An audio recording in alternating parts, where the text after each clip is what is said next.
Most of us grew up with the voices of my first guest, Bugs Bunny, Porky Pig, Sylvester, Tweety Pie, Daffy Duck, Elmer Fudd, Yosemite Sam, Barney Rubble are just a few of the cartoon voices that this man has immortalized. It's a pleasure to welcome Mr. Mel Blanc. Mel, welcome.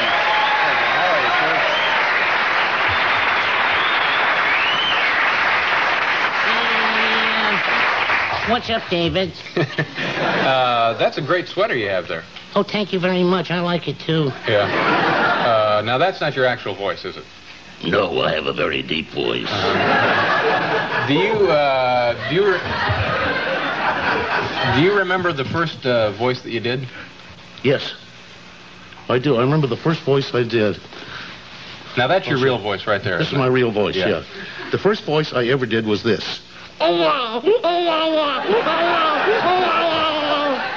That was, I don't remember it, but that was the first voice.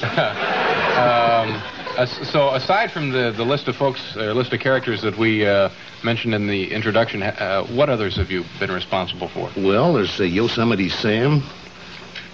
That's a real raucous cowboy. And, of course, there's Pepe Le Pew. He's the little French skunk. He kills the pussycat. And Foghorn, pay attention, David, a Foghorn Leghorn. That big rooster, he talks like that, you know. You looking for chicken? Do you see that little house over there that says D-O-G? That spells chicken. Go get them, boy. Now, we have some, I guess, some clips here of some of your work. You know, it's going to be... this is kind of a montage. Yeah, a montage. Oh, yeah, there's a few of the characters that are in the picture. Okay, all right, we'll take a look at that. Okay. And is there anything you need to explain to us before we look at it? Well, they're just a bunch of nutty people, that's all. Okay, so this is... Pew! No, not Pew. Le Pew. Pepe Le Pew is my name. Why can't we have a mouse like other pussycats? I'll tell you what. Let's take a walk in the woods while our porridge cools. Now, where have I heard that before? Dave, sir. I represent the Rambling House Storybook Company, and... Come on in, stranger. We've been waiting for you. And the penguin, it says here, comes from the South Pole. South Pole? Ooh, I'm dying!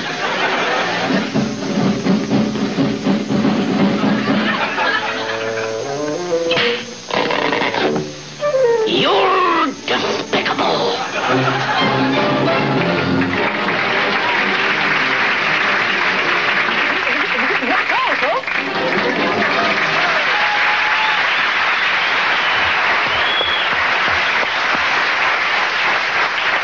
How do you go about creating a voice? Do you get a voice and then say, draw something to go along with this, or do they come to you and say... They show me a picture of the character, and then they say, they show me a storyboard, which shows what the character is going to do in the cartoon. From this, I have to create the voice. Like Bugs, they said, was a tough little stinker. So I thought, which is the toughest voice in this country, either Brooklyn or the Bronx? So you put the two of them together. That's how I got the voice for Bugs, Doc.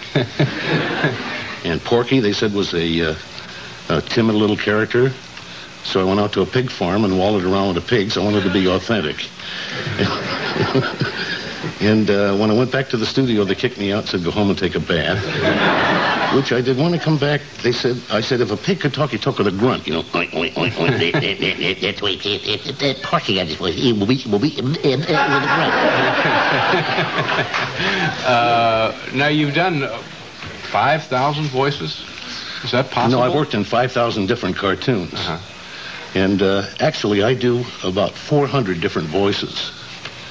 And in each dialect, you can do many different voices. Yeah, do you have any that... there must be some that are similar in the 400 that you've done. No.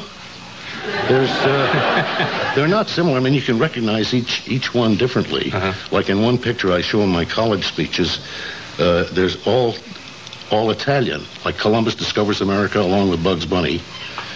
And the Columbus, he talks it down here, you see. He talks in Italian, a dialect like it is. And the Bugs, he talks that the world is around, I think. And you can do different voices in different dialects. Yeah. All right, we're going to pause here. We got to go away for a commercial, and we'll be right back with Mel Blanc.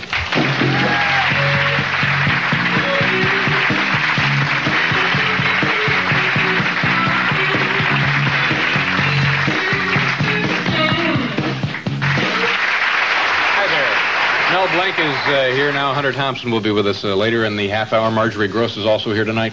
How long does it take to make a cartoon? Well, to make a 6.5-minute cartoon in full animation took 125 people 9 months to make one single fully animated cartoon. And even then it cost around $50,000. And today it would cost around $500,000. But Warner Brothers still do only full animation. Now, but full animation compared to what? Well, compared to limited animation. Of the films you see today, the cartoons are limited animation. They draw maybe 1 in 10 frames, where Warner's draws every single frame. And it's much cheaper drawing just 1 frame and having the mouth move a little bit in the background on a turntable that you see over and over again. Oh, and also for television using cartoons, they need them a lot more quickly than they could be produced in full animation, I'm guessing. And full animation actually is what makes every motion believable. Yeah. And every synchronized lip movement equal. And incidentally, they do the voice first, and the cartoon after the voice is done. They draw to the voice. Most people don't know that. Yeah. What happens if you get a cold and you have to go to work? Does that goof things up? I was going to say I kill myself. No, I usually can talk over a cold, but I try to keep away from it as much as I can. Yeah. Yeah. How did you tell me about your relationship with Jack Benny? How did that begin? Well, Jack finally found that I was the one doing the crazy voices in the cartoons, and he called me in and asked me to do Carmichael, a bear that was eating the gas man down and is guarding his vault. And I said, yes. He said, what would he sound like? I said, maybe like this. Good, you're on next week. For 6 months, that's all I did was a growl of a bear. Finally, I said to him, you know, Mr. Benny, I can also talk. Well, Jack fell down. I told him that. He said, I'll have the writers write something in for you. Yeah, and so they did. Yeah, you did. You were on the show a lot and did many other noises and sounds and voices. That's right. He had a parrot there that couldn't talk, and he asked me if I'd talk like a parrot. I said, Where is the tape? Where is the tape? and then he had a train caller at the depot say, Train leaving on track 5 for Anaheim, Azusa, and Coop. Come on, go. Well, one time, they were supposed to be the sound of his Maxwell. He had a 1926 Maxwell. And the phonograph record that sound effects men used had the motor sound on it, and they'd hold their finger on it to make it go slow and stop. Well, when it came to that cue, I saw that they had forgot to put the electric plug into the socket. And I jumped up to the microphone, and I made like a 1926 Maxwell.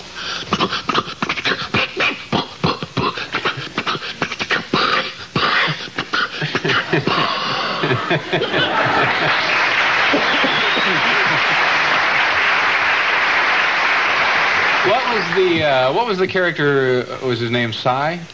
See? Yeah. Now, what was that character? I was a cute character. I came in with a sombrero on my head, a serape over my shoulder, and a big bass violin. And Mr. Benny said, you came all the way from Tijuana to play in my band? See? And I see you brought your bass violin with you. See? What's your name? Cy. Cy? See? And I see you brought a young lady with you. Is that your sister? See? What's her name? Sue. Sue? See? Well, what does she do for a living? So? That's all there was to the whole spot, but Jack loved it. We have some more film. Now, this would be a new film, a new cartoon, feature length. Is that right? No, I think that's a thing.